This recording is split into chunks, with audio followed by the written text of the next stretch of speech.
Do my hair a little bit. Going live. You're live! Yay! Hey, we're live! This is our very first live stream here on YouTube for BackpackerGuide.NZ. So, yeah. Hi, guys. So if you don't know who we are, my name is Robin and this is and we are the team behind BackpackerGuide.NZ, which is New Zealand's largest travel guide. And we consider ourselves a little bit as experts because we've done a lot in New Zealand. We wrote a lot about New Zealand as well. Yeah, for sure. And yeah, so the idea of these live videos that we're actually going to be doing every Sunday around about the same time as now is we're going to be answering all your questions to do with travel in New Zealand. So if you have any questions, any at all, if they're super specific or super broad, just pop them into the live chat and yeah, and we will answer all of those questions for you, or as many as possible. It depends how many people end up showing up. So yeah, that's for sure. Hi Elvin, how are you doing? Doing all right. Thank you very much for joining us. So while everybody's getting warmed up, we actually have pulled questions, a lot of them that you guys actually asked us when you learned that we're going to be doing live questions. You guys ask us questions a little bit everywhere. So you ask a question on YouTube, Instagram, Facebook, Twitter, and even by email, which is quite crazy. And some of you guys actually even stalked me on Facebook, add me as a friend, and ask me your question there. So I really appreciate the dedication right here. So just before we begin, let's go over a little bit of our social media handles. So on YouTube, we are BackpackerGuide.NZ. Pretty sure that you could probably click on that on this video, so that's an easy. Hit subscribe, yeah. On Facebook, we are BackpackerGuide.NZ. Easy. On Instagram, we are at BackpackerGuide.NZ. Don't forget the dot on this one. Pinterest? No, I don't think you can ask questions on Pinterest. Not really. Pinterest, you can find our board if you Google anything. So if you search anything to do with New Zealand. Yeah, pretty much. Yeah, and on Twitter, we are BPKGI'd, like Backpack Guide. Wow. Twitter is always such a pain in the ass. You've got to shorten everything. And so, no, does anyone use Twitter? If you use Twitter, let us know in the chat. We personally don't do much there, but we'll try if there's actually people on there. I don't know. Yeah, that's true. All right, so Elvin right now is asking us about the weather in Auckland compared to Sydney, Australia. Well, my friend, this is going to be pretty much very different. I personally have lived in Australia for a few months, and I was based in Sydney during one of my working holidays around the world.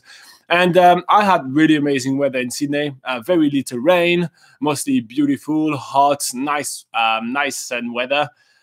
In Auckland, otherwise, on the other hand, it's much rainier. New Zealand is really famous to have like 4 seasons in one day.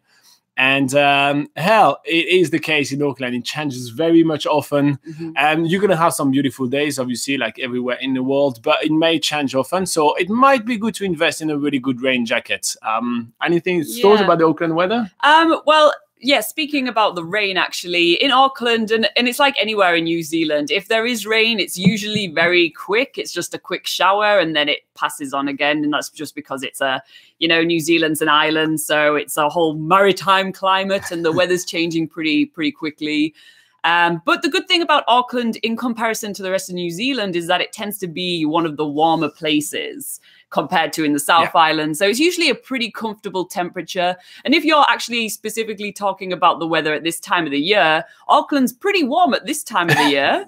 So yeah, it's good to be there around summer, spring and autumn, and even in winter, it doesn't really feel like winter in Auckland. Yeah, and if you really need your Sydney-like weather and you're in Auckland, get yourself a car and do the 2.5 to 3 hours drive up to the Bay of Island, to like Pahia. It's such a narrow section of New Zealand that the weather passes really quickly. So it's one of the places in New Zealand where you're going to have the most amazing weathers, just because even if there is clouds and everything, you just pass over it really quickly. There's no mountain range to stop it. So you just drive 2.5 hours and you have a nice sunny day at the beach almost any time of the year. It's not always going to be really warm, but at least you're going to get some nice sun up there. So that would be our tip for weather stay in Auckland. I hope that answers all of your worries about the weather in Auckland, Elvin. Thank you very much for the question. Awesome. Yeah, I like it. I like it a lot. All right. So while we're waiting for our next question, we have a question that was sent to us, and that was on YouTube by Valerie Baker. She asked, "Do you recommend being an au pair or just working in the agriculture as my first job in New Zealand?" So she asked again on YouTube, Valerie Baker. She says, "Do you recommend being an au pair or just working in the agriculture as my first job in New Zealand? Au pair will probably make me feel more at home. However, I won't meet a lot of people." All right. What about that, Laura? Yeah. You want to take it? Well, let's talk about the agricultural side of things first. And that can involve like horticulture as well, like fruit picking and things like that. And yeah, that would be a really awesome thing to do as a first job if you want to make more money. Their jobs usually pay pretty well. And also they're really easy to get and they're seasonal. So you don't have to commit for a long time if you do take an agricultural job, and you're bound to get a lot of skills from it along the way. Anything else you would add to that? No, honestly, you can get some really good money out of this kind of job as well, because usually you get per production. And if you're with a good team, especially doing like kiwi fruit picking, you can actually have, a pretty decent income. It's a kind of a misconception that you will make just, petty cash out of this kind of job. So it's a good way to make a lot of money. But now let's talk about au pair a little bit. Au pair is a really cool job in New Zealand because it allows you to literally live like the locals, right? You're actually going to be integrating a family of locals and be part of their everyday life. So there's no basically better way to learn the Kiwi life than doing that. So it is pretty cool.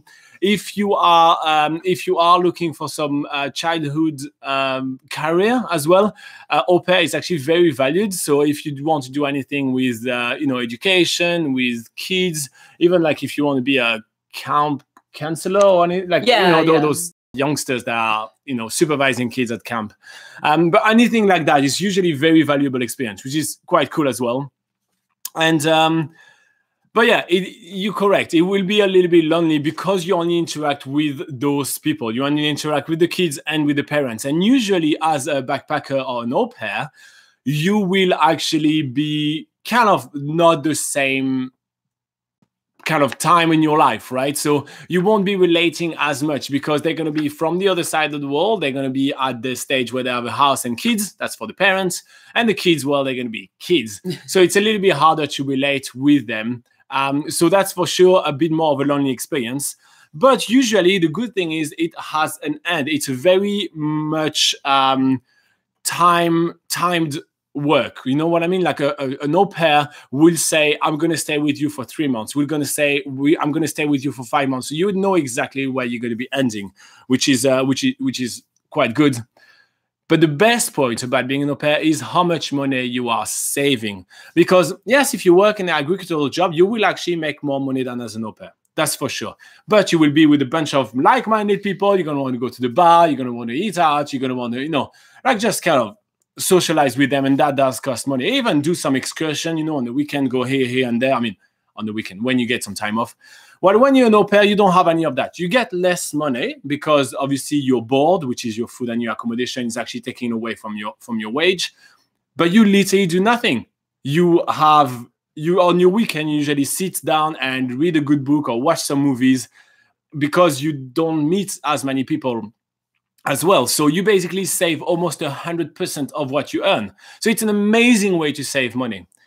So in short, you're asking us what job you should be doing first. That makes us think that you're actually going to want to do 2 jobs in New Zealand, and those 2 jobs anyway, just you don't know which one to do first. So my personal opinion will be to do first the au pair job, just so like that you kind of get the time to settle in New Zealand, you learn a bit more about the New Zealand culture, and you save heaps of money.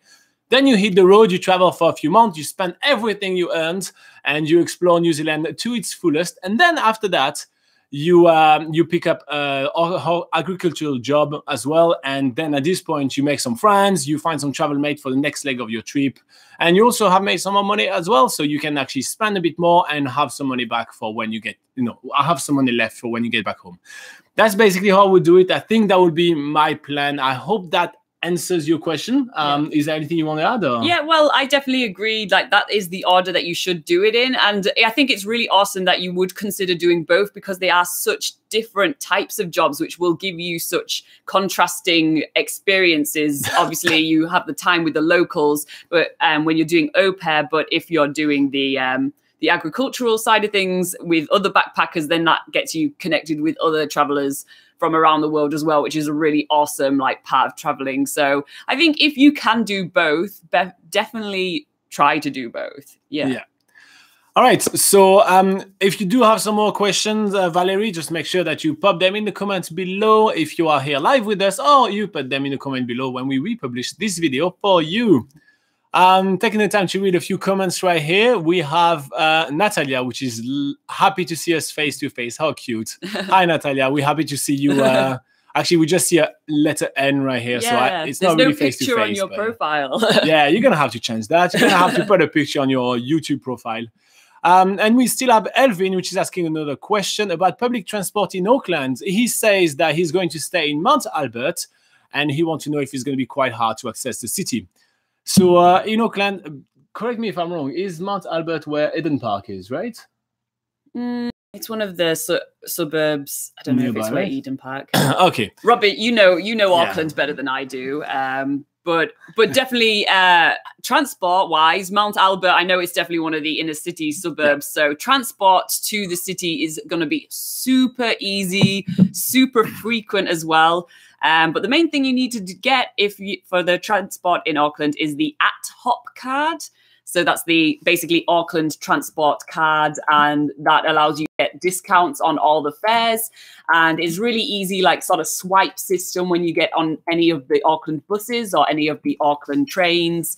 And yeah, I don't think you need to worry at all about any of the transport in Auckland. It's very, very easy and very frequent, and I'd say relatively affordable. Yeah, I mean, you have basically multiple options. You can take so many different bus lines, and you can take also the train.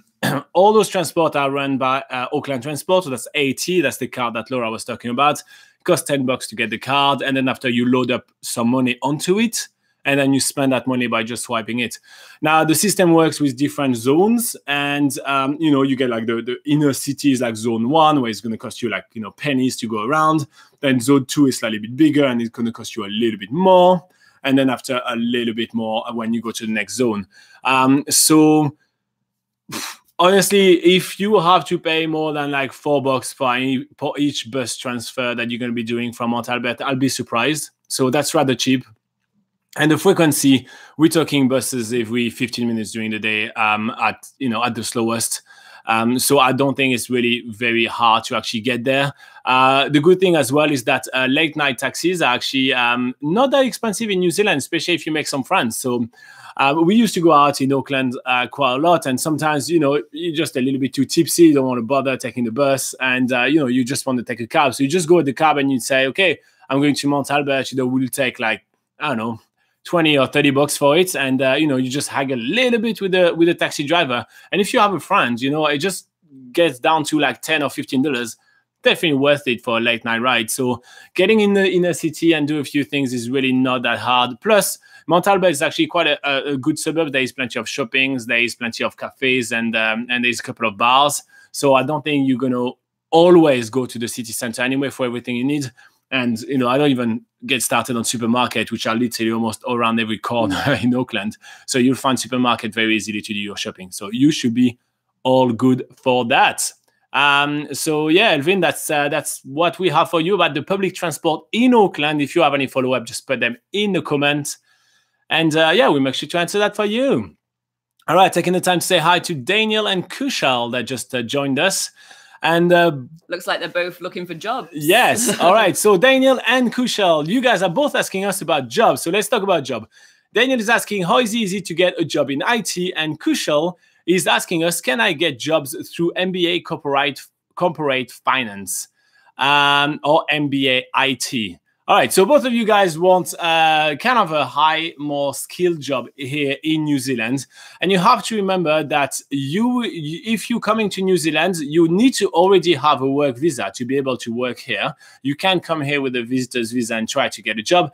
And, you know, if you are coming in New Zealand with a working holiday visa, which is the easiest kind of visa to get if you're from an eligible country, of course, then you are actually bound by a few terms and conditions, like you can only stay with the job for that amount of time and you cannot take a permanent job.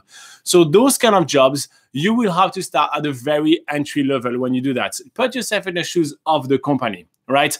Let's say I am IBM New Zealand and I'm looking for a new IT guy. I'm not going to get someone which can only stay for 12 months for a permanent position because I don't have the right to do that already. So I'm already not even going to consider your visa.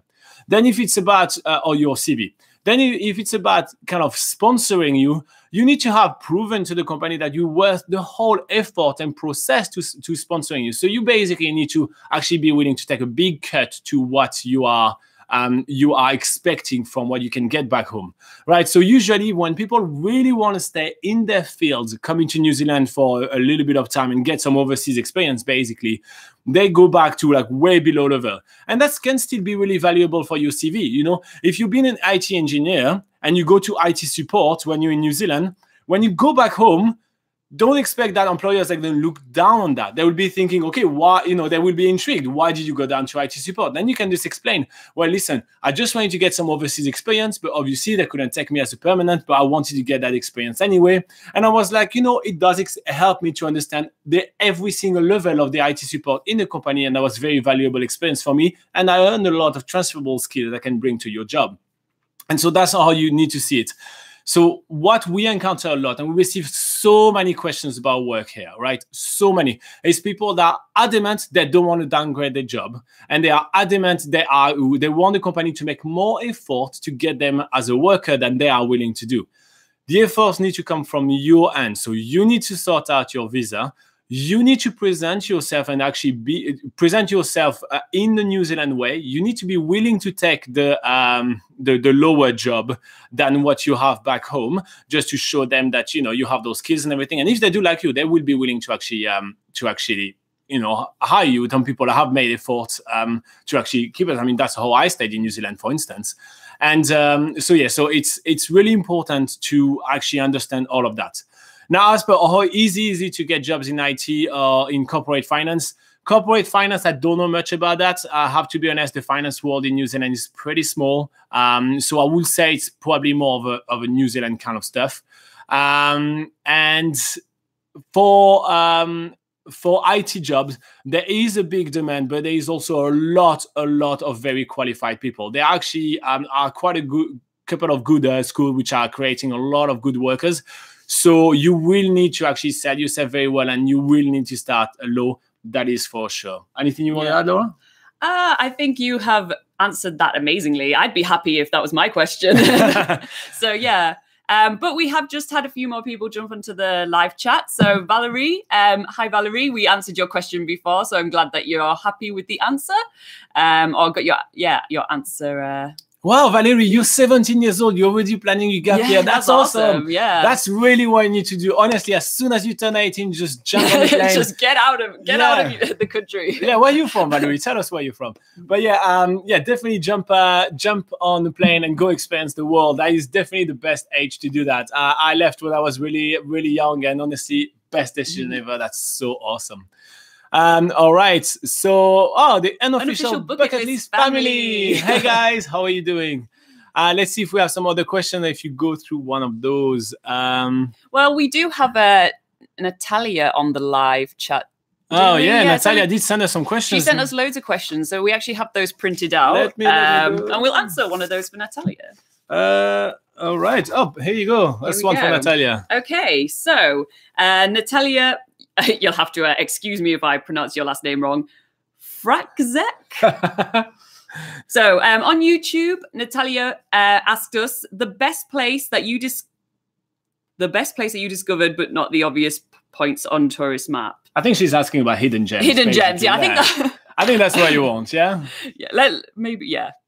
I think that was half of a question that we didn't copy and paste correctly, maybe.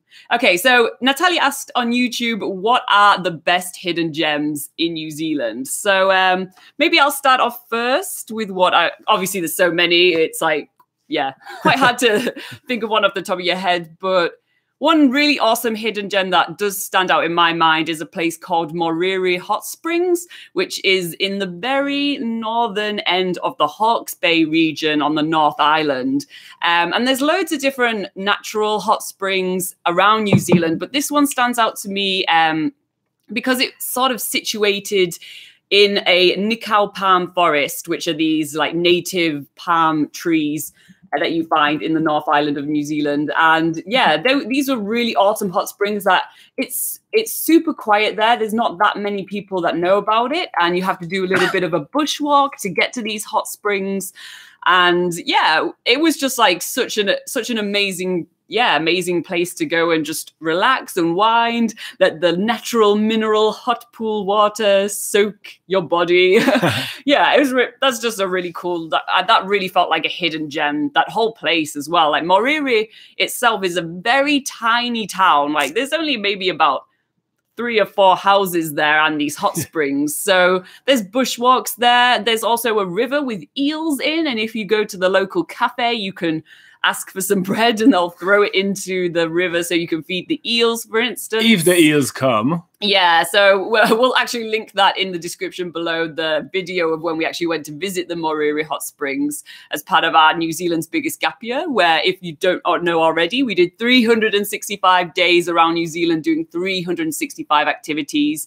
And one day doing one of those activities was the Moriri Hot Springs. And yeah, on the evening of that day, Robin had a bit of a tantrum because he was trying to feed some eels and only one came.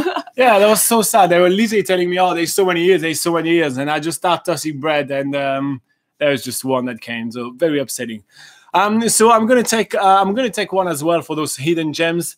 Let's be honest, there's really a lot of hidden gems in New Zealand. Nora already said that, but I feel like what we're going to do is that every time someone is going to ask us about hidden gem, we're going to pick a different one. So the one I'm going to pick today is going to be the Clifton Cave. If I'm correct, it's in the Southland region, right? Mm-hmm. And it is just below Lumsden, right? The town of Lumsden? Yeah, so it's near the town of Tuatapere. Yeah. Yeah. All right, so it's below Lumsden, near the town of Tuatapere. Now, this cave network was just something we had no idea about. We actually learned from it from a local eyesight, and they said, oh, there is some caves here. And Noah and I said, you know what, let's go there. And the drive there was absolutely beautiful, obviously. And as soon as we arrived, there was basically a massive cave network that you get to explore just by yourself. It's pretty scary because there is literally just those little reflective kind of arrows around that you just shine around. And when you see something shiny, basically you walk toward there, and that's pretty much it. Within the cave, we did meet some people with colanders on their head to make sure they don't hurt their head, which was absolutely hilarious. I mean, you guys got to see the video. Like, the same thing, link in the description below. We're going to put it. Such a hilarious video. And we also met a girl, if I'm correct, her name was Penny, was she? Yeah. I think we met a girl called Penny. And Penny was a little bit scared because she was going through the cave herself. She was scared of flash flooding, and she actually did turn back because there was an area where there was some really deep water. We told her, listen, Penny, you're by yourself. We keep going together. So like that, you go through the whole cave. You know, it's kind of an achievement. It's really fun. So we did go through the whole thing with her. We had to climb through some walls, and we had to kind of avoid water. We had to take off our shoes, dust them around. I mean, it was a real adventure. It was really fun. And then she kind of left halfway because obviously we always film and take so many pictures.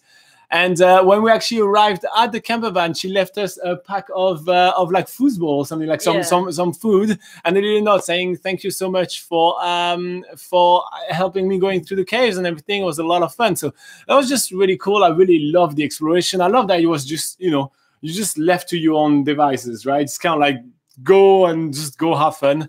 Obviously, make sure that if you go there, there is no rain forecast whatsoever because the caves are prone to flash flooding, and you don't want to be stranded down there if it's flash flooding. But it's really fun.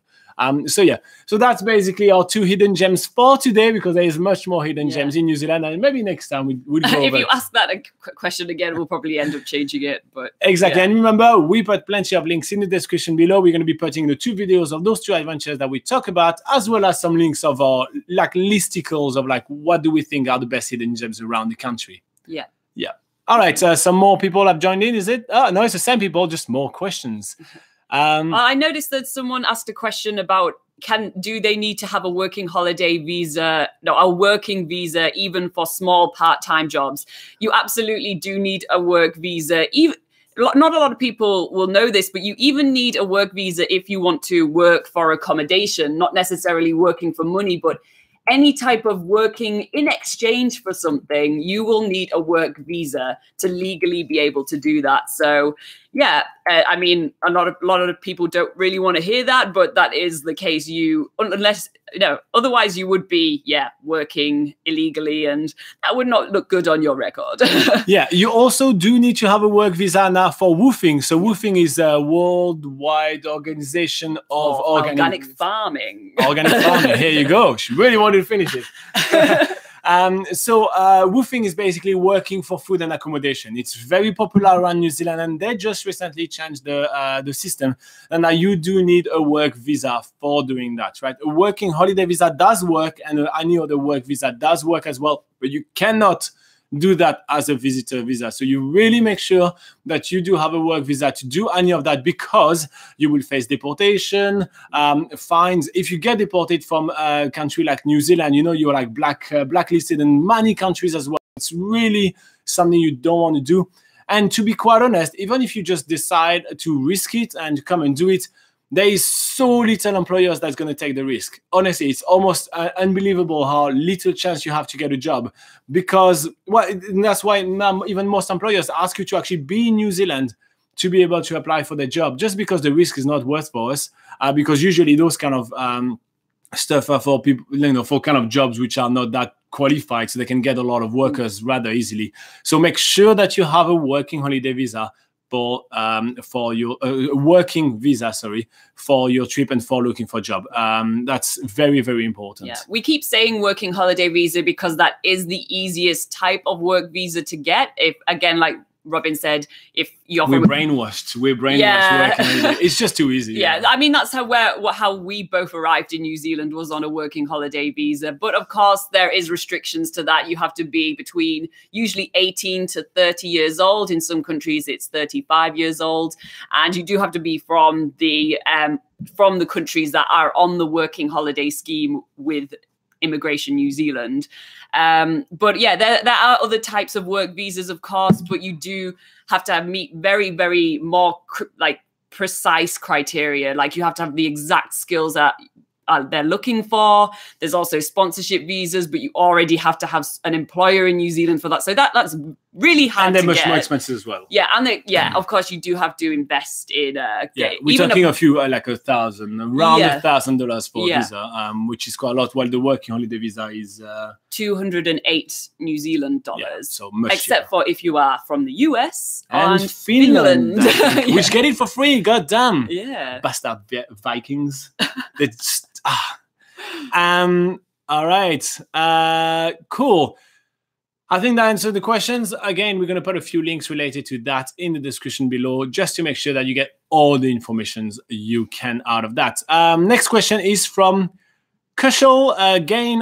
So now, Kushal, apparently you're going to be settling in Wellington. So Kushal asks, where do we get a bus pass stuff in Wellington? That's specific. I like it. Can we stay for 2 weeks in hostels? And he's sorry for the awkward question because you have no idea about foreign countries like New Zealand. Where are you from, Kushal? Tell us that while we answer your questions. All right, Laura, bus pass in Wellington, and I'll take the hostel stuff. Bus pass stuff. Well, yeah, you can pick up bus pass stuff in basically any sort of train station where they have like little information kiosk and stuff. It's kind of the places that you would expect to be able to pick up bus pass stuff. A lot of convenience stores might have a lot of signs outside of their convenience store saying like, the Wellington Snapper card sold here. Snapper card is one of, I think there's 2 or 3 different transport cards in Wellington. So yeah, you'll see signs for it around the city and around certain shops and outlets which will actually put signs outside saying that you can buy things from there. So that won't be too hard to find.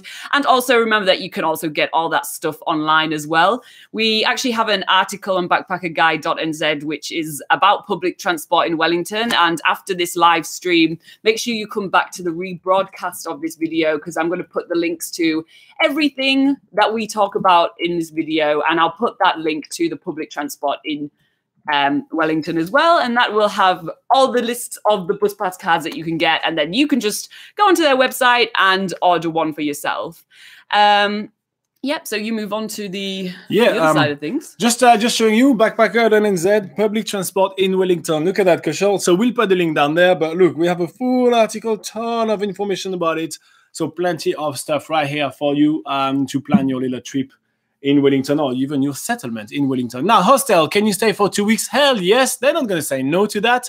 You can actually stay for very long time in hostels. As soon as you stay, let's say more than like 3 weeks in a hostel, you become a long-termer, which usually gets a different dorm with other long-termer. You make friends with those people which are staying there. It's actually quite cool to stay in a hostel for a while. I personally stayed in Auckland in a hostel for quite a long time, and I really did enjoy that, because it's a very different way of living. You always have different friends that you can always do different things with. You can play card games in the lounge, because there is always a different group of German playing a different card games. Seriously, Germany, pick one card game. I just want to know one, to learn one. Yeah, and you always have some people to go out with.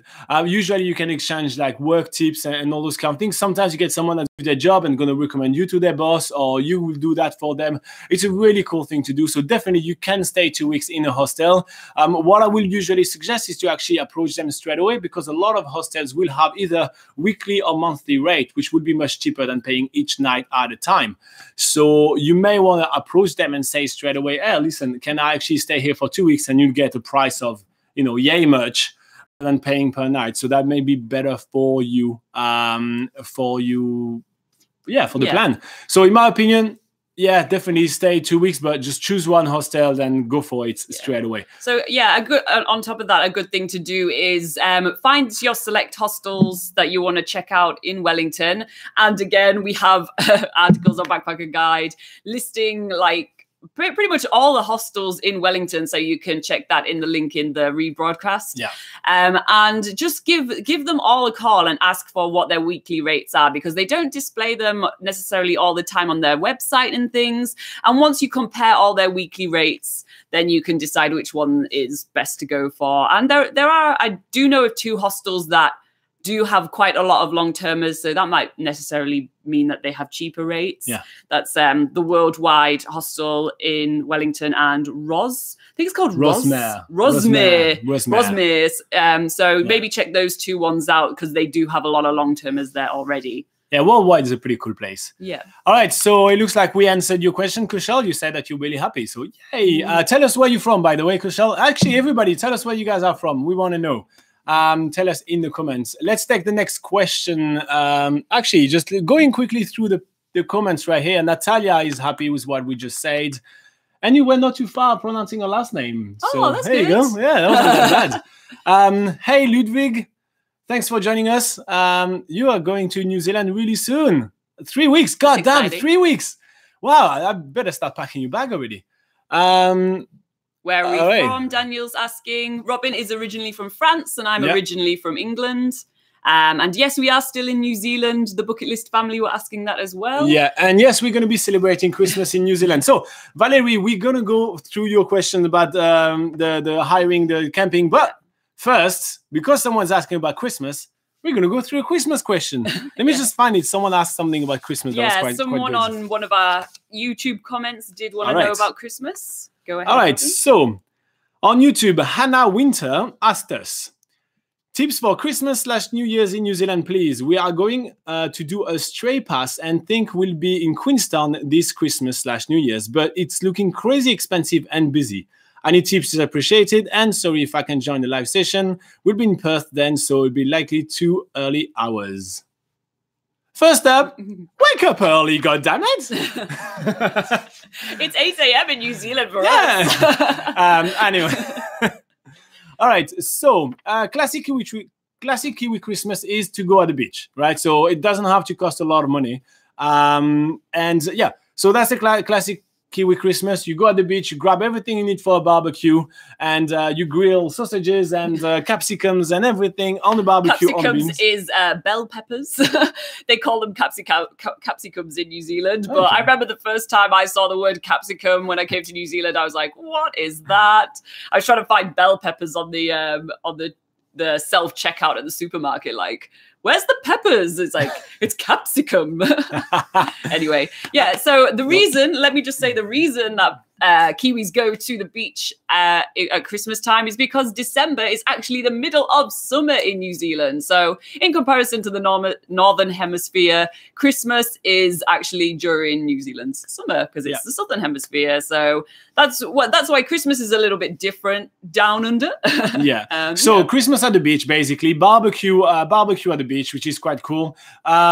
Usually you're gonna eat pavlova as well, which is kind of like the kiwi cake. It's pretty awesome. It's like meringue with a lot of cream. And fruit and stuff. So it's pretty good. That's usually what it is in New Zealand, right? So that's what they do. Now, tips as a traveler, what you should be doing when Christmas in New Zealand. Now, if you are on a working holiday visa, we strongly advise you to go woofing. So woofing, again, it's working for accommodation. You have to be on a working holiday visa or any type of work visa to be able to do that. And a lot of families will take people for slightly bit longer over the Christmas period because they need more help with the kids and this and that. So if you can get yourself a woofing, it's so cool to do it at Christmas because you literally do a real Kiwi Christmas with a Kiwi family. It's really awesome. And on top of that, it helps you avoid the very expensive and busy Christmas time. Because yes, Christmas come over summer, meaning that it's the busy tourist season. And on top of that, it's the Christmas holiday. So you've got all the tourists and all the Kiwis on break at the same time trying to travel around New Zealand. So prices explode. Everything is really busy. It's impossible to find a car to rent. Any accommodation is fully booked like, months in advance. So it's a bit of a nightmare to do. So I would definitely try to base myself somewhere just to pass the Christmas break. To be actually, if I have a job, I will actually work myself to try to work all the way through maybe the end of January and then start traveling in February or March only, just to kind of avoid this period and this kind of travel area of New Zealand. Yeah, it's very busy at that time of year. Yeah. And also if you maybe don't get a woofing or it's not really your thing, then if you're staying in hostels, hostels tend to actually put on little events and things for people staying with them over Christmas. So even if you're just in a hostel, there's usually quite a lot of stuff to do around Christmas time, which is pretty cool. And it's actually really awesome to spend Christmas a lot different to how you usually do so. And yeah, we've had some awesome Christmases in New Zealand. We'll put a link in the description after this video of what we did on our New Zealand's biggest gap year, which we went to the beach. And I think we played a bit of Nerf on the beach in Christchurch. Okay, now let's talk about New Year's. What to do for New Year's in New Zealand? This is a question that's going to come up again and again and again. So I'm just going to give you a sweet short version right here. But it's basically the same thing. For New Year's, people go out and they go to a bar, they do this and they do that.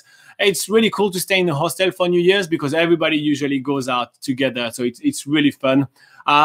Let's be honest, our age, New Year's is all about getting drunk in a bar, and that's pretty much it. There are a couple of festivals as well. We have an article on what to do for Christmas and what to do for New Year's in New Zealand, and we make sure to link it up in the description below when we repost the videos and when we actually post this question individually, so you can go through all of those. But yeah, there's plenty to do. Just don't try to chase what you usually do at home. You're traveling to the other side of the world, so just embrace it and do it that way. You won't find your turkey, and you won't find a father figure to be able to carve it for you. So you'll have to search in New Zealand for a father figure to cut your turkey. So you'll have to just improvise on that one. All right. Okay, taking the time to actually see where everybody's from. So let's give me a second right here. So we are Valerie, which is from the Netherlands. You're the next person we're answering the question to. Give me a second. Daniel, you're from Argentina. Natalia from Poland, but living in the UK right now. And I'm so sorry, Natalia. Kusha's from India. And Yeah, that's yeah. Nathan didn't tell us where he's from, but he asked us about Christmas, so all good. All right, let me just scroll up and see what Valerie asked about camping equipment. So Valerie asks us, Valerie Backer, I think it's Backer. Okay, Valerie Backer, is it easy to lend camping equipment like a tent for a couple of days? All right, I don't think that's something we really ever tried to actually rent this kind of equipment. But if you are considering this for like doing great walks and stuff like that, usually the hostels which are located in area where the great walk starts actually have heaps of equipment. We can't really tell you what kind of equipment you will have and what kind of shape they're going to be. But let's take the example of the Tongariro crossing, for example. The Tongariro crossing is probably one of the most popular great walk in the country. And in winter, when you stay in any hostels around, you'll be able to hire like waterproof pants and big waterproof boots as well as, you know, like the big jackets and all of that. So you can literally hire clothes to do those. So definitely some of the hostel will have the camping equipment available for you to hire.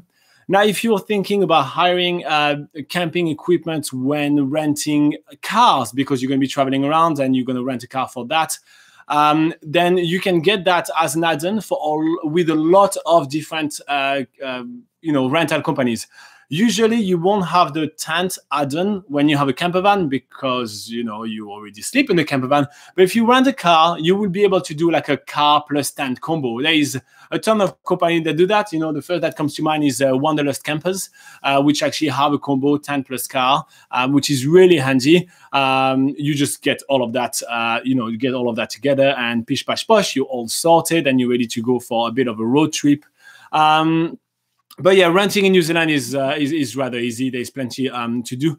But the thing is, there is a ton of stores like Mountain Warehouse or Torpedo Sevens or any of that where you can buy tents, or even literally a store like the Warehouse or Kmart, which are like really in the cheap end, where you can buy a tent for like under $100. So sometimes it may be worth to just buy one which is slightly bit cheaper, but you just use it for like, you know, 2-3 days. If you just want them for 2-3 days or 4 or 5, you keep them for the rest of your trip, and then you give it to another backpackers when you leave, or you just sell it for $20.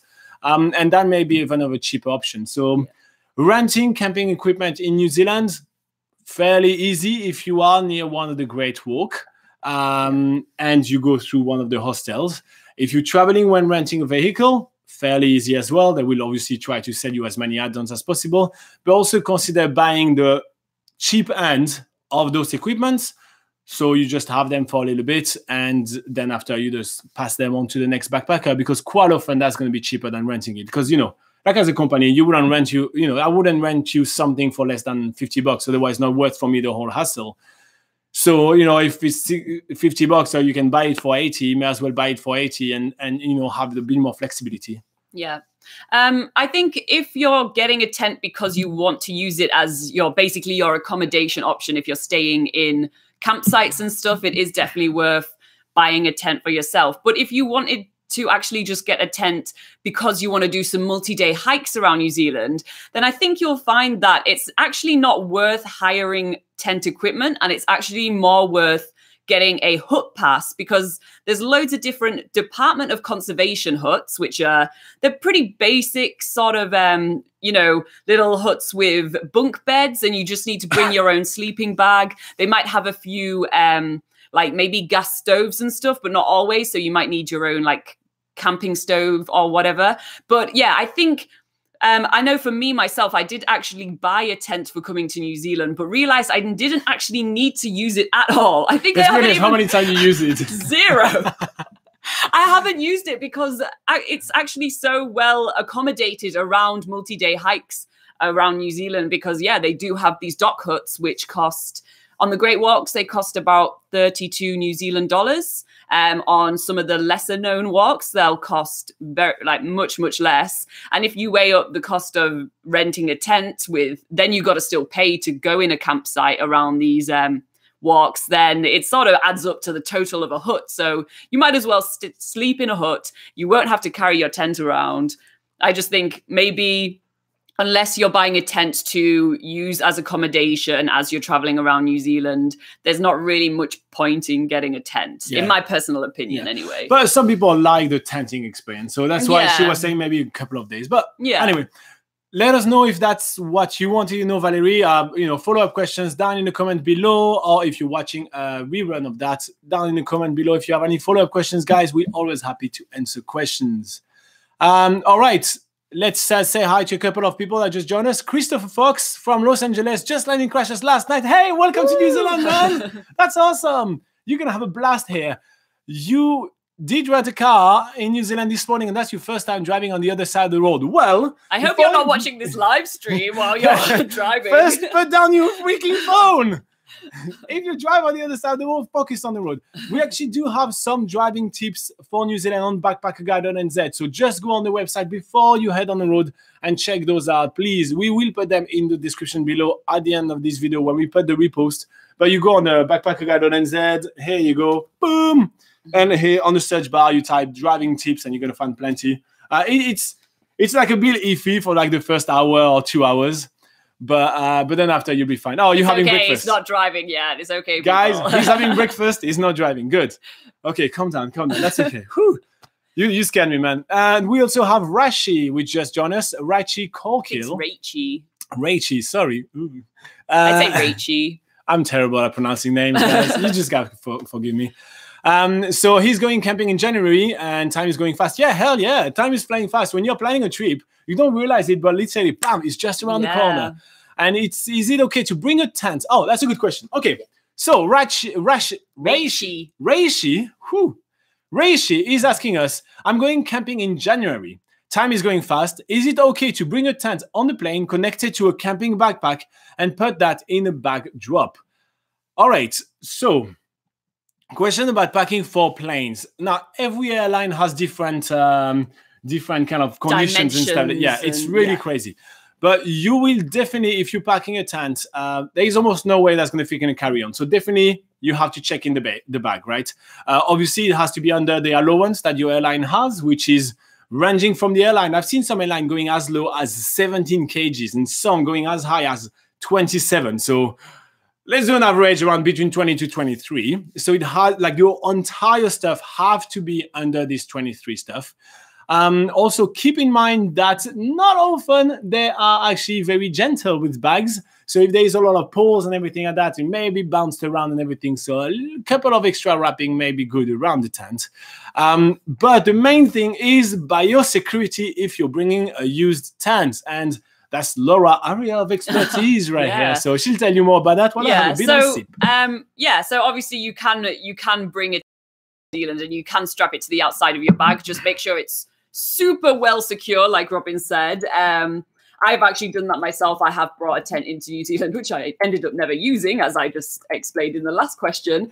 But I did strap that onto the outside of my backpack really securely, and that was fine. But if you are bringing a tent that is used, you need to make sure that it is very, very clean. Like, make sure that there's no dirt on it or any, like, you know, bits of soil and stuff before packing it up. And also you need to declare that you are bringing a tent into New Zealand. So when you are on the plane to New Zealand, you will get a passenger arrival card, and there's some yes or no questions. One of those questions being, are you bringing any outdoors gears? And then it'll say, for example, tents, hiking shoes. And you just click yes. Well, not click, you tick yes. I'm on computers all the time. Yeah, so you tick yes, and that's you declaring it. And then when you get to the border, like customs and biosecurity, you say to the officers, when they ask you, do you have anything to declare? You say, yes, I've got a tent. And they'll ask, is it clean? And you just, obviously you have cleaned it, so you say yes.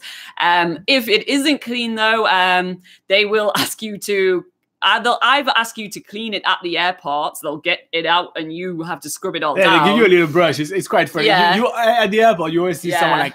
But if it looks like they couldn't clean it or whatever, then they'll probably have to confiscate it.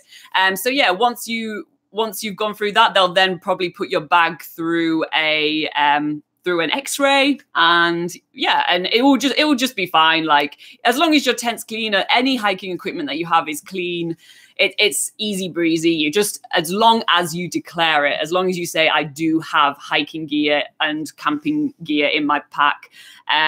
Because if you don't declare it, then there is an instant 400 New Zealand dollar fine. That's more than what a tent costs. Yeah, so declare, declare, declare. Yeah, so if you, and again, if you declare it, that doesn't mean they're going to scrutinize it like forever. You know, as we mentioned, Laura and I, we went to Fiji just to celebrate the end of New Zealand's biggest gap year. We needed a bit of a break. And when we came back, we actually declared our shoes because we had to declare them because we did walk in the outdoors when we were in Fiji, right? So we declare our flip-flops, which are gendals in Kiwi, and they literally just say, okay, cool, there's... They, you know, it's fine, you know, and they were like, you know, it was just generals. Yeah, did you go in the wall afterwards? Yeah, we did. They were like, I don't even want to check it. Yeah, they didn't even take us through the X-ray after that. So I think you just have to be super honest, and even if you're not sure about declaring something, just declare it anyway. Yeah. You can't, for instance, you can bring some foods into New Zealand, but whatever you bring that you just say you have something about, then just make, as long as you're super honest, then they make it a really easy process for you. All right, so I you know, as usual, we're gonna put a lot of link in the description below about biosecurity, about all those kind of things, so you know what you can and cannot do. But again, the tip is usually declare, declare, declare. That should answer your question, Rachie. But if you do have any follow-up, just, you know, in the comment below. You know, anyone that is watching that as a replay, in the comment below, put your question for next week. All right, let's take the time to say hi to a few people. So we have Ash that just joined us. Hi, Ash. Welcome on board. That's pretty cool. We have Y2J Does Asia. His name is Jay. Hey, Jay, how are you doing? By the way, guys, click on Jay's name and check out his channel. He has a lot of really fun videos. He actually has one where he imitates me for the whole video, which is really funny. But yeah, he's from New Zealand, and he does a lot of you know, videos showing a few things around New Zealand, which is quite fun to watch. So he does not just do Asia. And we also have Sailing Aquarius Around the World. Hey guys, so those guys actually are another really fun YouTube channel that we did watch. They are basically on the boat called Aquarius, and they, well, guess what, sail around the world. That sounds crazy, right? But that's the name. So yeah, so they do you know, kind of lengthy kind of videos, which is quite cool. They tell you all about those kind of places and stuff. And if I'm correct, those guys are currently in New Zealand. They just leave right here. So comment. So yeah, we need to get in touch with those guys. Yeah, I actually did. So guys, you have to respond to my comment. But yeah, cool. So yes, check out those two guys if you want some more inspiration. Anyway, let's go around some more questions. What do we have? I think they're just yeah, all right, Laura, you take a question that we have in the stuff. Well, I respond to people. Laura, pick a question. Okay, let's find one. Hey, Jay, sounds like a really awesome trip. Don't hunt the lupins. Just take pictures of them, man. You're crazy. I'm just thinking maybe we can go for another one of Natalia's questions since she was here. I don't know if she still is. Comment, Natalia, if you're still here, because she did ask us loads of questions before. I think she listed like 7 questions in a row. I like it. They're all pretty cool questions. Yeah. Okay, so we've got another question from Natalia from YouTube, which is, have you ever seen the Southern Lights, otherwise known as the Aurora Australis, in New Zealand? If yes, when and where is the best place and time to see it? Wow. Okay. So, well, Laura, you get started on this one. Well, yeah, we won't beat around the bush. The Southern Lights are pretty hard to see. And there's a lot of conditions that need to be very correct in order for you to see them. But yeah, we can. Personally, we haven't seen the Southern Lights, but we do have an article on BackpackerGuide.NZ, which lists the criteria that needs to be around in order to find them. And we actually do know quite a few people who have seen the Southern Lights, and they gave us loads of tips as well. So, yeah. So do you want to go with one of the criteria? Yeah, I'm going to go through like the basics, right, for the Southern Lights. I'm not going to go too in depth because there is the article that will go through all of that. And otherwise, the video is going to be literally an hour.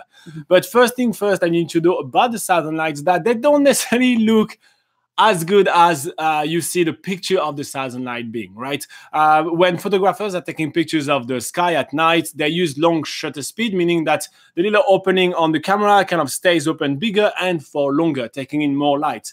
So that's why very often you're going to see some beautiful Milky Way pictures But when you look up in the sky, you just see a few dots, and that's what it is, right? So a lot of the southern lights, they are faint little lights, and they're not necessarily looking as bright as that. Again, Lauren, I haven't seen them just yet. We will keep trying, but that's come from a lot of our friends which actually have seen them, and a lot of our friends that actually have taken pictures of them. Now, as per perfect condition to see the southern lights, I'm just going to take the notes because there is a lot of them. But first thing first, the best time of the years to see the southern lights are in winter in New Zealand. So that's, let's say, between March and September, right? Between March, sorry, I just had a brain fart right here. So yeah, between March and September, this is the best time of the month to see the brightest southern lights. Now, you also want, obviously, clear skies. So you want a night where there are going to be no clouds because, you know, the southern light don't really care if there's cloud or not. They appear or they don't appear. But if there's clouds, you just don't see them. So you want a clear sky, usually in winter. Now, to know what kind of awesome southern light you're going to see, you need to look at the aurora's strength. Okay, so those strengths are measured in kp, and that goes from 0 to 9. 0 is the lowest, 9 is the highest. Anything above 5 is usually good for a viewing of aurora australis or southern lights. So you want something above 5. Now, to know what is the kp, it's pretty complex stuff. It's a little bit like the weather forecast, so it's not always super accurate. So you have to have the inaccuracy of the weather forecast and the inaccuracy of that forecast. But when you're going to go on the article that we'll link below, there is a link to a website where some really people crazy about astronomy and astrophotography are actually doing all those forecasts and actually predicting what are going to be the KP or the strength of the aurora for the foreseeable future. Like something like that, I think they predict about 7 days in advance. Yeah. So it's something you can't really plan when you plan your trip, right? It's something that, you know, you have basically, to be spontaneous. Yeah, you'd be lucky basically for the right place at the right time.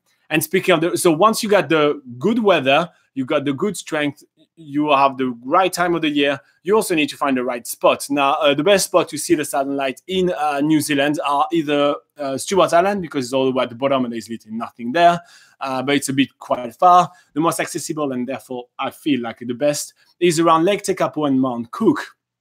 Now, this area is a dark sky reserve. It's protected by the UNESCO, which is kind of this organization which protects, like, you know, like the Parthenon in Greece or Milford Sound here in New Zealand, saying that, you know, they are of significant importance for the human race.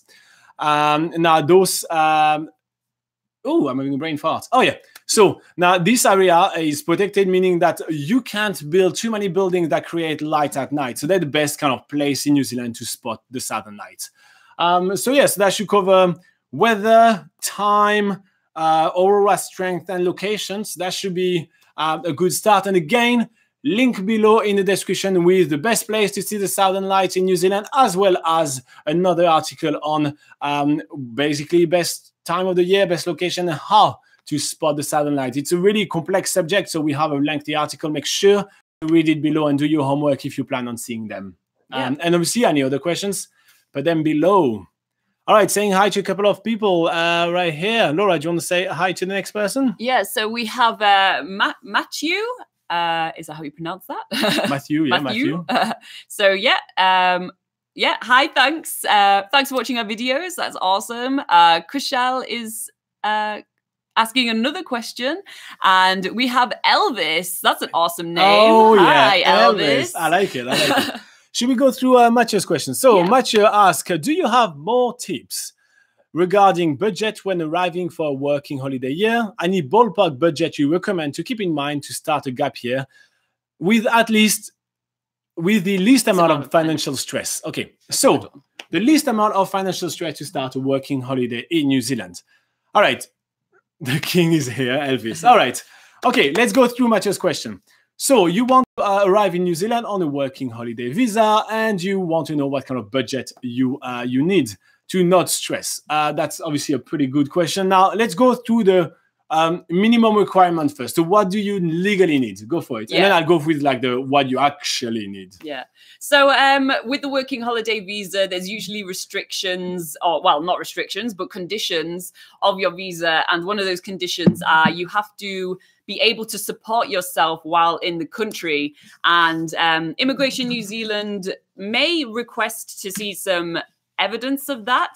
And the evidence that they'd like to see is that you have at least 4,200 New Zealand dollars. I think it's 4,200 New Zealand dollars for the whole 12 months. On some other countries' working holiday conditions, they do have a set amount of money per month that you stay in New Zealand. So if you, just basically look on your working holiday visa conditions, and on there it will say how much money you need as asked by Immigration New Zealand.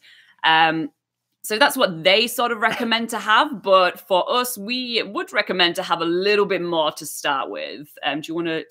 Yeah. So let's talk about, like, traveling comfortably and, just not being too stressed, right? If you get the minimum, that's really just the bare minimum. It's like minimum wage, it's not really a livable wage. So what I would suggest is to have, I personally say $5,500 plus most of your expenses. So let's say 5,500 New Zealand dollars plus your flight, plus your medical and travel insurance, and plus, one of your transportation around New Zealand. So let's say you decide to travel on one of those hop on hop off bus pass, it will cost you around $1,000. So you have this extra $1,000. You want to buy a car, you will get this money back. So, have this extra $3,000 that you spend for the car, and then you just have this little cushion.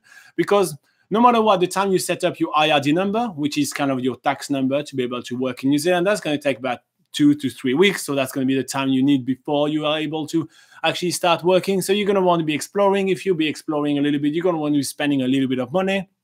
Then after, if you found a job, you're probably going to need to find either a flat or stay long-term in a hostel. So that's going to cost you a few $100s. If you find a flat, you need to pay the bond and the first few weeks of rent. If you stay in a hostel, where you have to pay for the first 2 weeks. So, you have to have a little bit of caution. So again, what I suggest is 5,500 New Zealand dollars plus your flight, your insurance, as well as what you think you're going to need for transportation. So basically it gives you $5,500 just to pay for your food and activities. And you're never going to spend that much, but it's going to give you a bit of the freedom and the peace of mind when you travel around. Remember, you're probably not going to be saving as much as you think you're going to be saving, because you're going to be meeting a lot of new people. And every single time you meet new friends, well, it incurs expenses. You go to the bar with them, you go to the cinema with them, you go do this, you go do that, you pitch in for petrol, for this or for that. So so there is really... there is expenses around, so you're going to end up not be saving that much. And to be fair, I personally don't believe in traveling on a working holiday visa to save up money. You're here for, like, having the experience of your lifetime. When I was here on my working holiday visa, hell, I saved nothing. I spent more than I earned. Of course, you're in New Zealand. You're not going to come here that often. I mean, the flight is really long and super expensive. So spend everything you have, spend everything you earned. And, you'll get that back when you go back to, like, everyday life back home and grindy. And that's pretty much it. You know what I mean? Like, that's personally how I see it. So that's what we would recommend as minimum for traveling around. To start off with, on the working holiday visa. But that's only our opinion. Obviously, everybody has, like, a different kind of opinion. Some people want more, some people want less. Some people will say, like, oh, but I arrived in New Zealand with like $200. But a lot of people sort of come to New Zealand and then want to find a job straight away. But it's still pretty stressful to just come in with a very little amount of money and then hope to find a job as soon as possible. But personally, I don't feel like coming to New Zealand just to find a job straight away is the right way to do things. I feel like you should have, it's really good to have those travel experiences and sort of do that a little bit before you start trying to find work. Take the time to actually find where you want to base yourself for a while to do work. And you can't do that unless you travel around a bit. So yeah, definitely go out there and start exploring first before getting a job. Yeah. All right, so I hope that answered your question, Matthew. And if you do have any follow-up, just go for it. But I mean, in the description, sorry, in the comments below. And if you do have any extra questions about this very thing, there is also a lot of links in the description below for you about the working holiday visa. We actually do have an article with the budget where we detail literally every little expenses of backpacking in New Zealand, i.e. the traveling part, as well as the working holiday visa in New Zealand, i.e. getting yourself to New Zealand, getting yourself settled. So we'll link to both of them when we repost this video. So it's literally going to be very soon, and you will have both of those. Or you can head to BackpackerGuide.NZ and check you know, and just look in the search bar and check that. Honestly, that will really help you to actually see all the expenses one by one. So those articles are actually some of the most popular on the website. We worked super hard to actually do them, and we work really hard on keeping them up to date. So yeah, so it looks like you're having the right plan to actually prepare ahead. So read those 2 articles. Awesome. All right. Let's have a look at who else joined us. Hey, Redhead. Nice to see you. Yes, you talked to us about the Jim Barnett Reserve a couple of times already in other videos. We actually have wrote it on our to-do list. So yes, we will get there. Don't worry about that. All right, should we take another question? We got like plenty. Speaking, a lot of people have been talking about budget, so we can just go over this one, which I think is yeah. Okay, cool. So on YouTube, we had Caleb Clark that asked us, how much money would you be recommended to have my own gap year like yours? Meaning 365 days, 365 activities. Wow. Okay. Whew. So again, how much money do you need to do what we just done? Wow, it's crazy. It was really insane. I mean, like, look back at the video and the stuff that we've done. It's a lot. So let's go. You know what? I'm going to give you some ballpark figure of what it is, and then I'm going to tell you what actually I think. I mean, you know, and to be fair, I was in charge of the budget, so Laura doesn't really have a clue. Yeah. She was just making it rain. So I was in charge of the budget. So I'm probably going to be taking most of this one. All right. So first up, transportation. We did bought a camper van. We bought a really big RV. If you look at the earlier video, we have this really massive RV. But it was a crapshoot. It was very old and crappy RV. But we bought it for about $15,000. It broke down. And that was even way too much for it. Yeah, that was way too much for it. Because we bought it in Auckland. Yeah. And you can get cheaper vehicles out of Auckland, I'd say. Yeah, mistake. Yeah. All right. So bought it for $15,000. It broke down, and we had to sell it for part because it was that destroyed. We sold it for about $10,000. So basically, we did lose $5,000 out of that. But this $10,000 allowed us to buy a car, which was really good, and we're really happy with it. And I think that is what we should have done at the beginning. Now, for accommodation, the budget was around $30 per night. So that's about $11,000. Well, you know, $30 per night includes sometimes you can have a hostel, which is a little bit more expensive. Sometimes you're going to save money on doing just, you know, camping. But you kind of need the kitchen and all of that to be able to cook and all of that. So speaking of kitchen and cooking, food was about $15 per day. We really just kind of scrapped the barrel on this one. We knew we could save money on that. So that was about $15 per day, but that still amount to $5,500. Gas, when traveling around, was between $150 and $200 per week, which amounts to about $7,800. Man, that just adds up. Activities.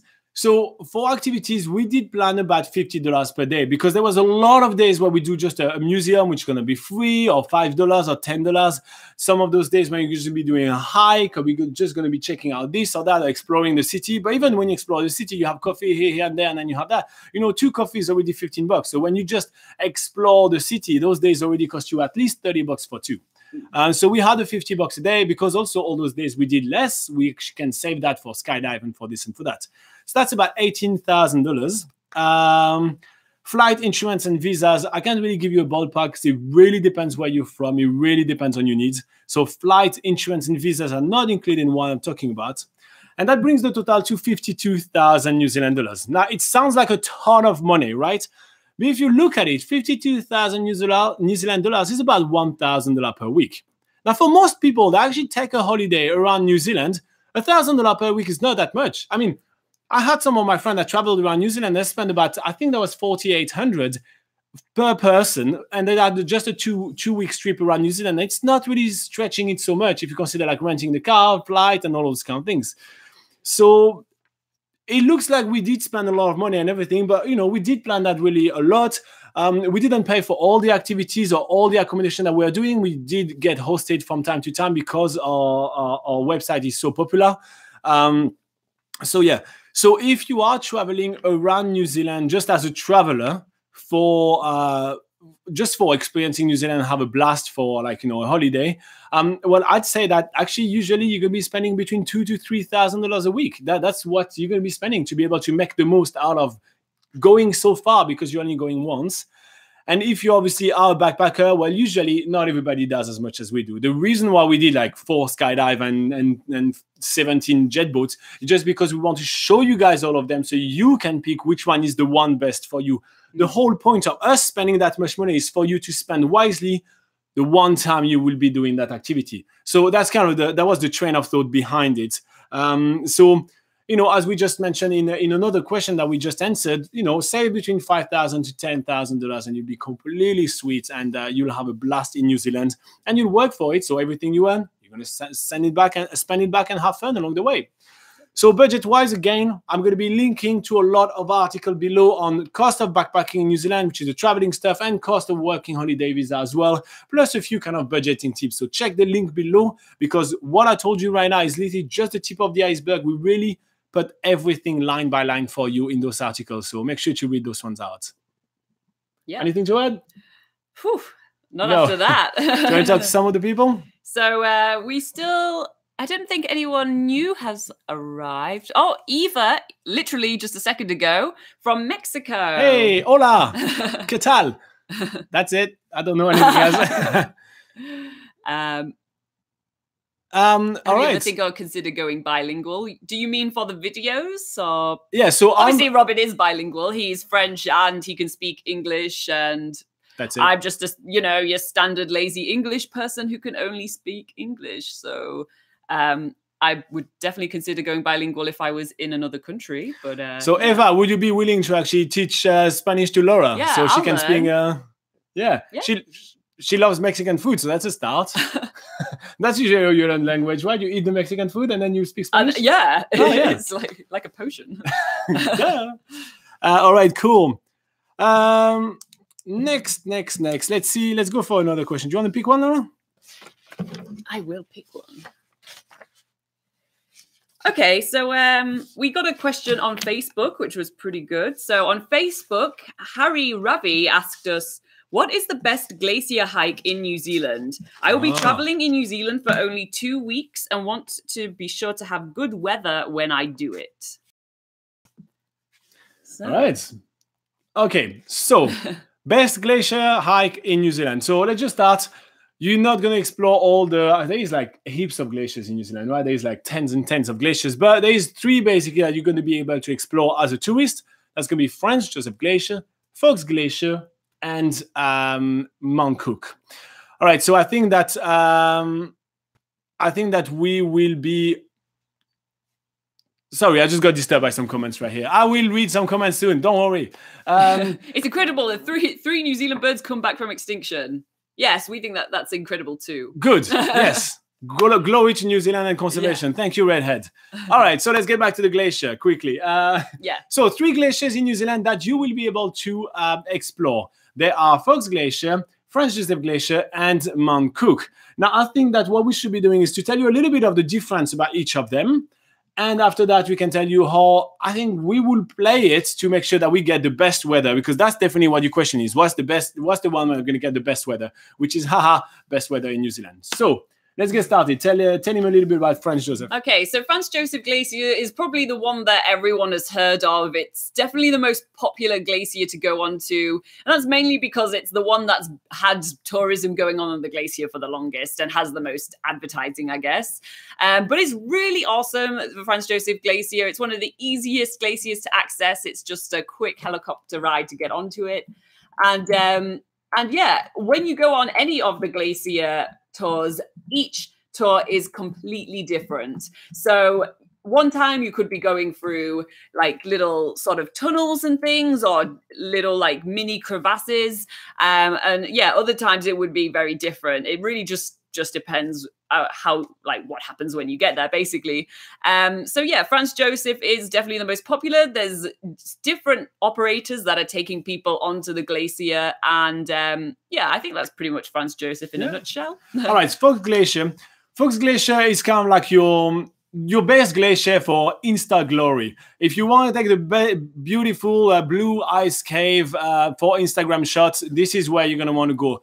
The reason being is that it's a glacier that is going in bands, basically. And when it goes through the band, it just kind of breaks the ice, obviously very slowly. It's not, it's not fast moving, but it breaks the ice and create all those beautiful ice caves. So when you do the tour, which literally lands just after the bands, then you start having all those beautiful caves and everything. So the most cave filled will be Fox Glacier. Now, on the other hand, it's a much kind of smaller kind of glacier. There's only one operator. It's not too far from Franz Josef. I think it's under an hour drive, so it's quite cool.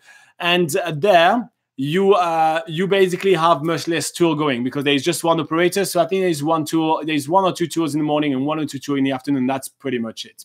So that would be for Fox Glacier. And then there's Mount Cook, where you have the Tasman Glacier. Do you want to take this one? Yeah, so the Tasman Glacier is actually New Zealand's longest glacier.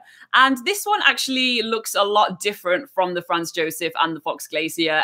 Just by its whole look about it, it looks quite flat when you're flying over it. And when you do first land on the glacier with the helicopter, the landscape seems very flat. But your guide will take you to some really awesome places where you probably will find a few little caves here and there, and you get to learn more about the whole environment that you're in. But I think one of the best things about the Tasman Glacier is just its whole surroundings. You have New Zealand's tallest mountain in sight, which is Mount Cook, and you have like, you're on New Zealand's longest glacier as well. Yeah, exactly. Yeah. So the whole surroundings looks really, really epic. Yeah, really big. Yeah. But I think the main thing to note about the Tasman Glacier is that it's actually on the east side of the Southern Alps, meaning that it has more consistent weather on that side and mostly drier weather on that side. So yeah, if you're thinking about the weather and trying to bet your chances on whether you actually have a good day to go onto the glaciers, probably Tasman Glacier is going to have the best weather days. Yeah.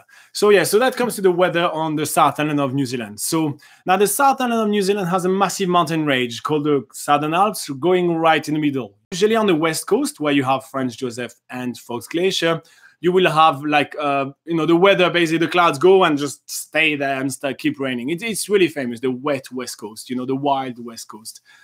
Anything with W goes for West Coast. Wicked West Coast, wacky West Coast. Yeah. Wonderful. But on the other side, which is where the Tasman Glacier is, it's literally on the base of the Southern Alps. But on the other side, you're much more sheltered from the weather. So the weather in New Zealand is really unpredictable. So it can change really quickly. You got 4 seasons in one day. So, it can change really quickly. So here's how I will play it if I really want to make sure that I get perfect weather to go on the glacier, right? So I will do my itinerary around the South Island, make sure I hit all the places where I want to go. And then I pick 2 places where I go to 2 glaciers. So let's say I pick Franz Josef and Fox, or Franz Josef and then Mount Cook.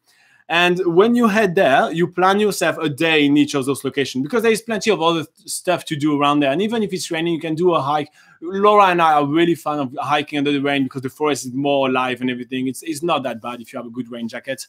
But yeah, so you plan on 2 of those areas to get 1 day in each. Now, when you arrive in, let's say, the first one is Franz Josef Glacier, you get so many tours going there. It's a bit rainy and this and that. The weather clears out in the afternoon. You have the whole day, so you can definitely do that too. But if the weather doesn't clear, it's fine. You have your backup on the next time when you go to Mount Cook, and then you still get to hike on the glacier. So that's basically how I will plan it. And if you end up having, doing it straight away, you either change your itinerary and you go somewhere else, or you explore something else to do in your next destination. If you choose Fox Glacier, there is the Glacier Face Walk, which is really awesome. There's even some beautiful lakes around. Or if you're in Mount Cook, there is some really amazing hike as well, and you can check out New Zealand's tallest mountain, which is quite awesome. So that's basically how I will plan it. And this is our answer to what is the best New Zealand glacier if you want to make sure you get the best weather to experience it. I think it's a very specific question, but I think that's good. That's how I would do it. Yeah. Any follow-up questions, put it below. And obviously, we're going to link to each of those videos below as well, because yes, we did experience each of those glaciers and we made a video for each of them. So you can check those 3 videos and check out which one is the best for you. I'd say that's the best way to compare. Yeah. Yeah. All right. Cool. Okay, Eva doesn't want to take you up on your offer to teach her Spanish, but she has a question. Eva Gabriela Ruiz Vegas asks, can you talk about job offers / volunteer work that you were offering in the job list of your page? All right, so that's true. On BackpackerGuide.NZ, there are some job listings. Now, we are not the one offering it. Employers can actually go on the platform and list job listings for free. So there is plenty of jobs. It's very easy to apply to. It's actually, there is. Let me just check. Okay, so let's show you how to do it, maybe. So when you go on the website, you click on Work in New Zealand, and then you click on Job List. It's fairly simple. And then here you can browse. So right now, today, we have live 1,029 jobs. So there's 1,029 people looking for stuff right here in New Zealand. So cleaner, quality surveyor, French au pair, process worker, extreme sport promotion staff, woofers, bar waiters. So there's plenty of them. Now, to apply for them, I'm pretty sure that's what you asked, Gabriela, but if you have any questions, just go for it. But let's say I want to apply for this. Okay, let's say I want to apply for this bar / waiting staff. I click on Learn More. Then there is a very short description. People in New Zealand, employers in New Zealand don't like to bother and to beat around the bushes. Short description. And just below, you can just enter your name, your email address, and your message. Then you have an anti-spam, which you just basically have to solve the little riddle. This one is 2 + 4 = You enter a 6. And then you add your CV, and bam, you just send that, and the employers will get back to you if they are interested in your help for the job. Now, it's one of the things, you can apply for as many jobs as you want. That's no problem at all. But in New Zealand, usually, if you're not in New Zealand, you're not getting a response. That's number one, right? You have to be in the country ready to work. And usually, you have the right city ready to work for them to respond.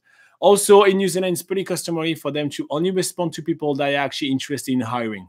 So let's say the person's going to reply, received 50 CVs.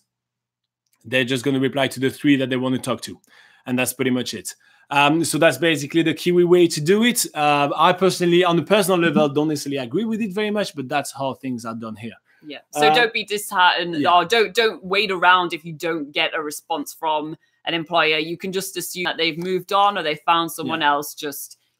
Don't expect a reply every single time. And the last thing that I want to point out is that the same thing, you go back to work in New Zealand, and instead of clicking on job listings, you click on job tips, work tips and essential and job search tips. You really need to do a really good New Zealand CV. Okay, so go on this page. We wrote so many articles for you. Seriously, we put so much work into that just to make sure that you are well prepared for your job search in New Zealand. So make sure that you are doing that work. Make sure that you're tailoring your CV and you make the work. This is so crazy how I find a lot of people being rather lazy with their job search and not trying to switch their CV completely. Seriously, start with a blank page and do your CV the New Zealand way. Yes, it's going to be really annoying to do, but it's going to take you 1 hour and it's going to save you days, if not weeks, in your job search. It's so worth it. So take your CV from back home, put it in a folder saying back home, and open a blank page and do a New Zealand version CV. Use all the tips that we have on our website. Come and ask us some questions if you do have it. We're live every single week at around this time on YouTube. Come ask us some questions if you do have any, but definitely make sure that you actually do that properly. It's so important, and it will save you so much time. I know it sounds like, a teacher right here telling you off or anything, but seriously, you can save weeks on a job search by spending an hour doing your CV, starting from a blank page. There is nothing worse than a poorly translated CV in the style of, like for me, for example, a French CV, which is very different, just a few bullet points, just translated poorly and just send that to employers. There is no way you're getting a job. So make sure you do that work. So again, plenty of links in the description below. I will make sure that I do put a lot of links for that for you. So make sure you check it out. But so thanks for your question, Eva. Nice one. Yeah. And you're coming to in February, you're coming to New Zealand, so that's pretty exciting. Nice.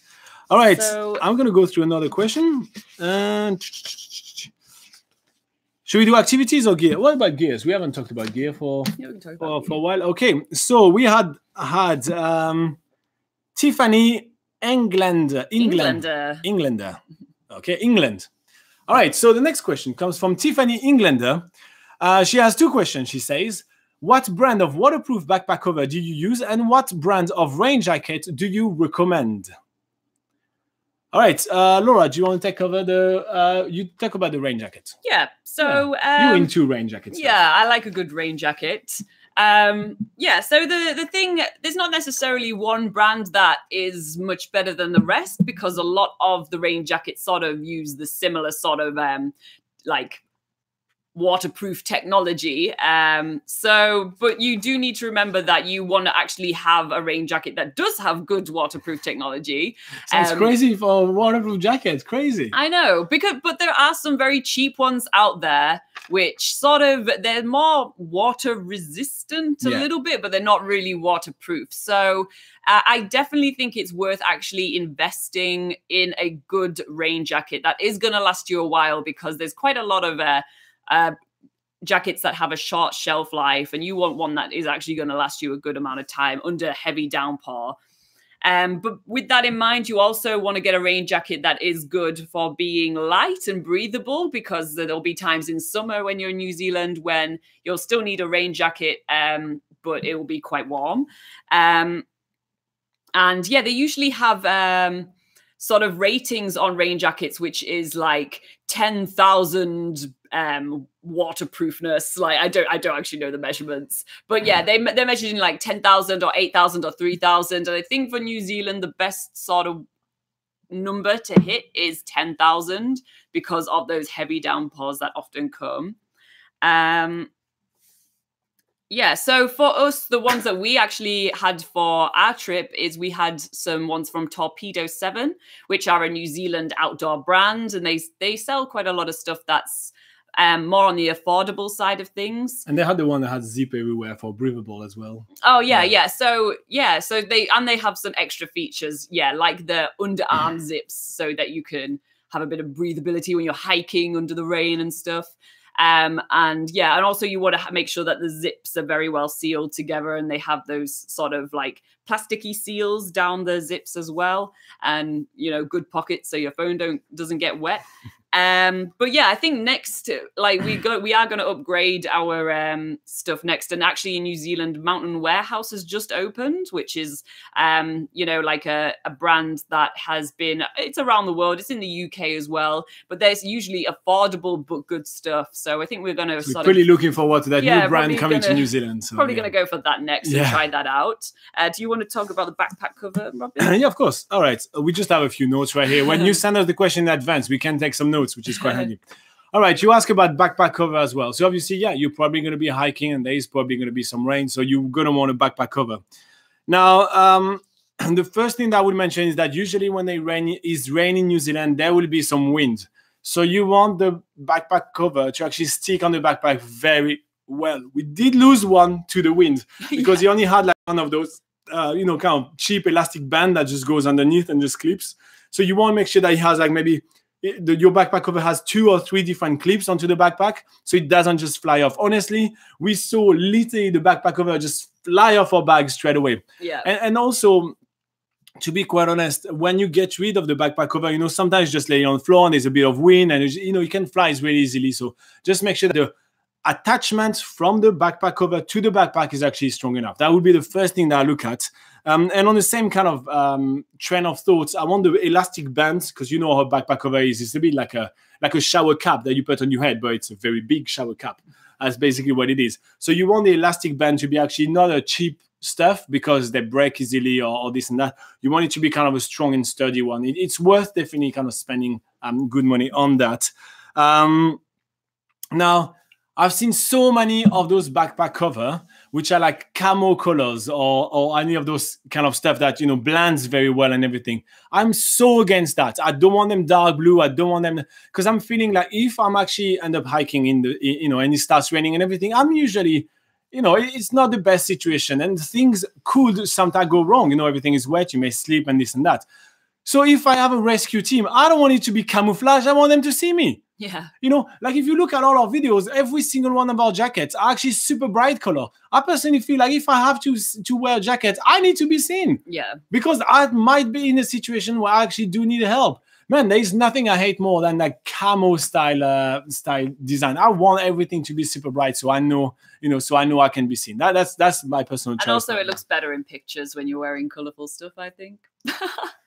Who cares about being seen? Different priority. But yeah, same thing. So as I mentioned, we actually did lose one during our trip, and the one that we have is actually one of the smallest ones. It's not the right size. Speaking of it, you need the right size for your bag.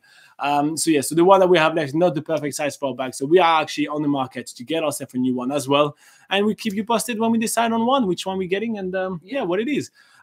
So about rain jackets, just to get back to that, link below, rain jacket. There is an actual article that Laura wrote about all her thoughts about rain jackets with comparison of actually different rain jackets that she's been considering and all of that. So make sure that you, because we want to make sure that that you have all the answer that you need. So make sure to read the link below. And if you have any follow-up or any other questions for live chat videos, we are live every single week. So make them in the comment below, so we are getting a chance to answer them for you. Before I'm finishing about that, I just want to read a comment that we got from Y2J Does Asia. It says his wetsuit is made to be camo because he don't want to be noticed by shark at the beach. Shark like bright colors. I don't really know the truth behind that, but I mean, they like bulls, and when they see red, they. But that may be something you want to consider if you are scared of shark when wearing a rain jacket. Yeah, I don't think you really need to be worried about that on the beaches on New Zealand, do you? No, you can't really. There has been the odd thing, but sharks are usually pretty friendly. If you hike the New Zealand mountains, I don't think you need to be scared of shark. Just my personal thoughts. Sharks maybe is not the priority of choosing your rain jacket gear. All right, cool. Let's welcome a couple of other people. I cannot say that name. MB 1968 New Zealand. Hey, hi, MB. Oh, he says he's been attacked by a shark in New Zealand before. So, yeah. So maybe get yourself a camo wetsuit then. Yeah, maybe get yourself a camo wetsuit. That's the if you're scared of sharks. Yeah, there's really not that many sharks attacking New Zealand. I don't think we just went to Fiji recently and went swimming with sharks. Actually. Oh well, here you go. He was hitting it with his fishing rod. Obviously, if you if you poke a shark, you know what? If I use a poking stick and I poke Laura, I get attacked by Laura. Yeah, that's normal. All right, cool. Let's go through another questions right now. Oh, bye, Eva. Bye-bye. Bye. We'll try to keep those ones for next time, for next one. Or just pop in next week if you want to ask those questions, so you remind us to do that. If any of you guys do have any questions for our future live videos, just stick them in any of our comments on YouTube, and we will put them into our pool of questions to answer. Yeah. All right. Let's do one more question. That's from Instagram, and that's from a guy called Paki, or a girl called Paki. I don't know what Paki is. All right, so he said, do I need to take the insurance with my camper van rental, or can I just use the insurance for my credit card? All right, so do you want to get started on this one, or? Yeah, so first of all, getting insurance to drive in New Zealand isn't actually mandatory in New Zealand, but if you are renting a camper van or a car, then it's actually mandatory for the insurance to have, the car rental company to have some insurance on their car rentals. Like they have to offer you some. So just to recap, if you buy your own car, like any Kiwis here, you do not have to have a car insurance, right? Yeah. It's not mandatory. It's recommended. People have it, but you do not have to. However, if you are a car rental company, you own a car rental company, you have to insure every single one of the vehicle. So that's the base that you need to know. So every single rental vehicle in New Zealand are already pre-insured. Yeah. So what you can do is you can pay a little bit extra to reduce the amount of excess which is on your insurance when you rent a car or a camper van. For instance, the usual prices would be between 10 to about 50 New Zealand dollars per day, depending on what the vehicle is, to reduce the excess of your insurance. So the standard insurance included on camper van rental or car rental is usually an excess of like 1,000 New Zealand dollars up to 3,500 New Zealand dollars, meaning that if you do damage the car, you will have to pay up to $3,500 before the insurance kicks in to pay in the rest.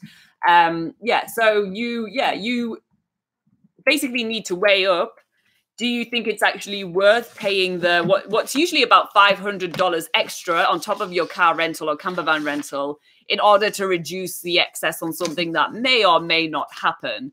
And that's kind of like, that's always the debate with insurance, right? So yeah, so okay, here's the way I see it, right? First, you will probably pay for your rental with your credit card. That's why you're asking this question about using your credit card insurance on that. So now, usually the car rental companies are going to give you an insurance to reduce the excess, but there is already one, right? So let's say you completely crash the car. It's the worst case scenario. You probably have to pay $3,500 if you don't have any other extra insurance. $3,500 is not that much on for that. But that doesn't include, for example, breaking the windshield, because usually like broken glass is not included in insurance. So you have to pay for all that. If you actually just break the windshield. Which is actually likely to happen in New Zealand because there's a lot of gravel roads. Exactly. So it's more likely to happen. That's why they don't cover it. Now, on the other hand, when you use your credit card insurance, they usually cover much more and the excess is much lower because they don't have that many claims usually. So it's worth looking at your specific credit card to see if it's worth it or not.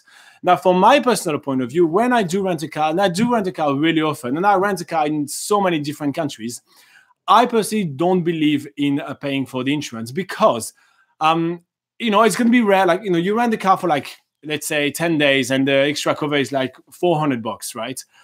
Sorry, $40 a day. Let's make it $400 for the 10 days that you rent the car. It's a ton of money that I can spend on activities. And honestly, let's say I'm renting 10 cars in my life. That's $4,000, which is the maximum excess.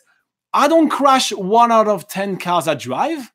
I mean, no. I don't crash that much. And that's what's really crazy. And no matter what, there's always a bit of an excess. So if you do a little bump or a little this or a little bit of that, you will have like $200 or $250 or $300 to pay. It's still lower than what the excess will be. So I personally don't necessarily believe that it is wise to get those. That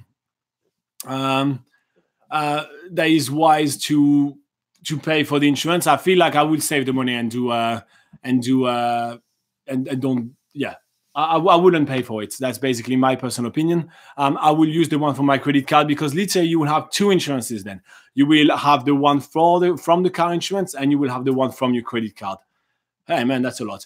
Now, with that in mind, you have to keep in mind, did you mention about being a young driver or no? Oh, no, not yet. Okay, but with that in mind, though, I have to put a little caveat on it and I have to talk about an exception, is that if you're a young driver, companies usually consider people between, under 25 or under 21 to be young drivers. And at that point, some of them will actually force you to get the extra insurance. They will say, if you are a young driver, you can rent a car from us only if you purchase the insurance. Otherwise, we do not rent to a young driver. So some companies will have this little difference right here. And so in that case, where you don't have a choice, and even if you have the one from your credit card, you have to pay them for the insurance. That's just their way to put a premium on young drivers, a bit like what insurance are doing. So, yeah, that's basically our interpretation of it. That's how we will play it. That's our opinion on it. It's obviously just a personal opinion. It's a very, most people actually buy insurance for peace of mind. So if you feel like $400 is worth your peace of mind, go ahead, go for it. I think another thing to add, though, is that before coming to New Zealand, just really make sure you do understand the road rules here in New Zealand. First of all, you know that New Zealand driving is on the left side of the road, but even if you are from a country which is on the where you do drive on the left-hand side of the road, then there are actually some road rules that are a little bit different in New Zealand. So even if like for myself, I'm from the UK where we do drive on the left side of the road, but when I arrived in New Zealand, I did notice there was quite a few differences. So it is really worth actually looking up like what are the road rules and really be prepared for them. And that way where can they look up all those rules, Laura? Tell us more. Well, yeah, so obviously on BackpackerGuide.NZ, we do have all that information of how to drive in New Zealand and some safety tips as well. And as we mentioned throughout this video, that we will be putting the we'll be putting the links in the description below after in the rebroadcast of everything that we're talking about today. And Y2J actually takes the time to mentioning about parking. Yes, there are a few kind of quirky rules in New Zealand about parking, which is quite funny. You when you park on the side of the road, you have to park in the same direction than the traffic. I learned that the hard way. Literally, my first day ever driving in New Zealand, I got a fine because of that. Actually, I got like a guy actually kind of was about to fine me, and then they're Kiwi. And then he put his French accent on. I'm so sorry. But yeah, so if the road's going that way, when you park, your car has to face that way, or you're gonna get a fine. It's a pretty funny rules. But yeah, there are a few parking rules. There is a few freedom camping rules, but we're probably going to cover that in other questions. Laura, do you want to read the next question from Abby Uday? Okay, so we've just got a question from Abby Uday. I hope we're pronouncing that right. Saying, do you want to do the last name? Come on. Kotamathi. Okay, so questions from Abby Uday, Kotamathi. Hey, I have a question for you. Is it wise to spend, say, 2 weeks in one place or in one region in New Zealand when on a budget, or go on tour around the main places? That's quite an interesting question. Yeah. Well, I can tell you how I would do it. I know I can say how she would. Maybe that's All right. So I have to think about how I would do that first. So you want me to do it first? You go first. Okay. All right. So you've got 2 weeks in New Zealand and you're on a really extreme budget. I think that you can save a lot on transportation by exploring an area that has a lot to offer. So I wouldn't go to a place that is like really small. Like, let's say, a lot of people want to go to Lake Tekapo to see the beautiful lake and the beautiful flowers. But, there's just one thing to do for 2 weeks. Really do that. But I would go to a place like Rotorua, let's say, where there's really heaps of stuff to do. And yeah, save on transportation, definitely. I mean, gas is super expensive right now. Every single time we fill up the gas tank, it's $100 to $200, so it's $150 to $200. So it's a lot of money. Plus, if you're only here for 2 weeks, you're going to want to rent. You're much better off going on a bus. It's so much easier. Another way to do it would be to you base yourself somewhere and then you just explore this area. So I'll do Rotorua, I wouldn't do Queenstown if you're on a budget for sure, but I'll do Kaikoura actually, because there's quite a few things to do around. Yeah. I do Wellington, and I just base myself and I do that. Another way to do it will be to only stick to 2 or 3 places. Then at this point, you just get yourself a bus ticket in between. So the intercity bus are rather cheap. You can do Rotorua to Wellington for like about $25. So you plan yourself 1 week in Rotorua and you explore that. You do a lot of like the cultural and the geothermal stuff and everything. And then you hop on the bus and you go down to Wellington and you explore a bit more the city life in New Zealand, and then you fly off. So that's basically how I will do it. I wouldn't be traveling that much around. If I really wanted to travel around, in 2 weeks, I will hop on one of those hop of bus or any of those kind of bus, and I will just do one island. Yeah, for sure. So I'll go on, just go in one place and I stay 2-3 days, and I go one place and I stay 2-3 days, and that's how I would do it. So that's your options to do it in a really tight budget in just 2 weeks. Yeah, definitely would avoid doing both the North Island and South Island if you are wanting to stick to a budget. And also I find that if trying to do too much, it ends up getting too tiring and you end up not really enjoying yourself that much. So you only have 2 weeks. I mean, it's really short. I think it would be really smart to just stick to a few locations that you can explore from. Like Robin was saying, like just stick to Rotorua for a few days. I wouldn't say for the whole 2 weeks stay in one place. I'd say maybe spend the $25 to go to one more place. Yeah, or maybe maybe I'd say like 3 or 4 different places and then explore from there. Play obviously all on the same island, and try and plan yourself a bit of a loop so you can get back to the airport. So obviously a lot of people come through Auckland Airport. So if you do a bit of a North Island loop and try and get yourself back, but maybe going all the way down to Wellington in that case would end up being too far away. So just really try. So what about we make a plan for him?